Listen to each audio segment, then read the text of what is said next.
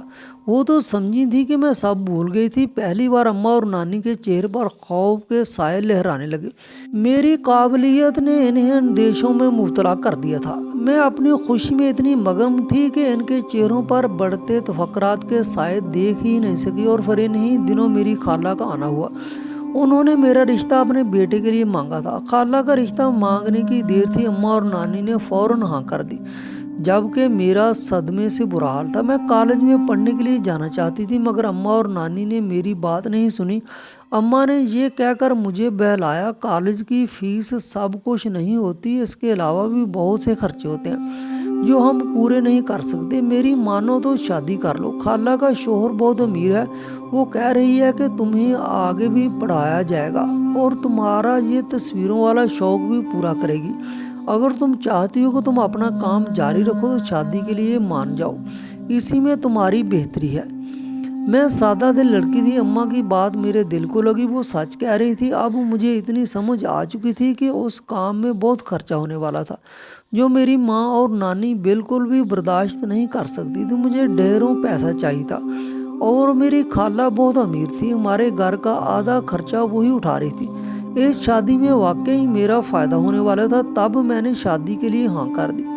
میری شادی کا سن کر میڈم بہت حیران ہوئی، انہیں تو لگا تھا کہ میں اپنے خواب پورے کروں گی، اور میں شادی کی تیاریاں کر رہی تھی۔ تب میں نے اماں اور نانی کی سوچ میڈم کو بتائی تو کوئی سوچتے ہوئے میڈم خاموش ہو گئی، پھر کہنے لگی، اللہ کرے جیسا تم سب نے سوچا ہے بالکل ویسا ہی ہو، پھر بھی اگر کوئی مسئلہ ہو تو تم مجھ سے رابطہ ضرور کرنا۔ جی کہتے ہوئے میڈم نے مجھے ایک کاغذ پر اپنا نمبر لکھ کر دیا۔ میں نے وہ کاغذ بہت احتیاط سے سنبھال لیا اور بیاہ کر اپنی خالہ کے گھر دوسرے گاؤں آ گئی۔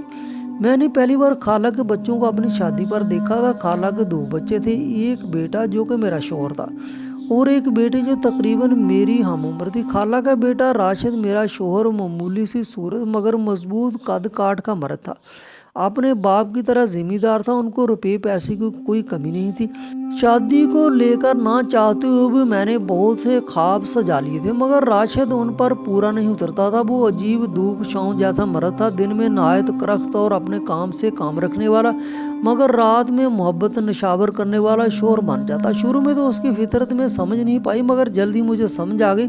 وہ جاہل آدمی تھا، عورت کو اپنے پیر کی جوتی سمجھتا تھا۔ اس کے خیال میں بیوی صرف مرد کا دل بہلانے کا نام ہے، اور وہ یہی کر رہا تھا۔ دن میں اسے میری پرواہ نہیں ہوتی تھی، مگر رات ہوتے ہی اسے میری ضرورت ہونے لگتی تھی۔ شادی کا کچھ وقت میں نے صبر سے گزارا، مگر جب خالہ نے میری پڑھائی کو لے کر کوئی بات نہیں کی تو ایک دن ہمت کر کے میں نے خالہ سے کہہ دیا، خالہ میں اپنی تعلیم شروع کرنا چاہتی ہوں، پہلے ہی بہت وقت ضائع ہو گیا ہے، کہیں ایسا نہ ہو میرے دیر کرنے پر کالج والے مجھے قبول ہی نہ کریں۔ میری بات پر خالہ پہلے تو چونک گئی، مگر پھر بیزاری سے بولی، ہاں بھئی تمہاری ماں نے اس بات کا ذکر تو ضرور کیا تھا، مگر میں کچھ نہیں کہہ سکتی، تم راشد سے پوچھ لو، اگر وہ تمہیں اجازت دیتا ہے تو ٹھیک ہے، مجھے کوئی اعتراض نہیں ہوگا۔